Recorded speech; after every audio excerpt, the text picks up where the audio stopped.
Vote আপনাকে কে দিয়েছে দেয় না এটা তো আমার এখন আর দেখার বিষয় না। আমার এখন 4.5 লাখ মানুষই আমির হামজার, সবাই আমার ভোটার, সবাই আমার কাছে সমান। কে দাঁড়িপাল্লায় ভোট দিল না দিল এটা তো আমি চিন্তাও করি না।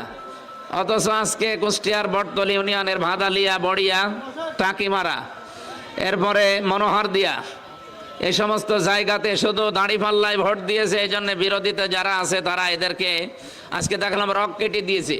আমি হাসপাতালে ছিলাম এতক্ষণ, কারো মাথায় প্রায় 15টা সেলাই, কারো হাতে কোপ মেরে হাত প্রায় অর্ধেক ফেলে দিয়েছে। এই সমস্ত সন্ত্রাসী কর্মকাণ্ডগুলো যারা করছেন তারা নিজেদের পায়ে নিজেরা কোড়াল মারছেন। আপনারা টের পাচ্ছেন না যে কি বিপদ আসতেছে সামনে আপনার? সম্মানিত ভাইরা, এই জন্য আমরা রমজানুল মোবারকে আমাদের আত্মসংযমী হওয়া দরকার, খোদা ভীতি অর্জনের মাধ্যমে নিজেকে সংশোধন করা দরকার।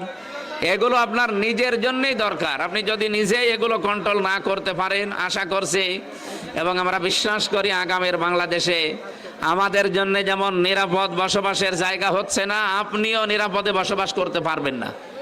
আপনি আমার 2টা ক্ষতি করলে আপনারও একটা ক্ষতি হবে। এই জন্য আশা করছি আমাদের এই আসনে অন্তত এরকম চরমপন্থা কেউ যেন অবলম্বন না করে। আমরা সবাই ভাই ভাই হয়ে থাকতে চাই।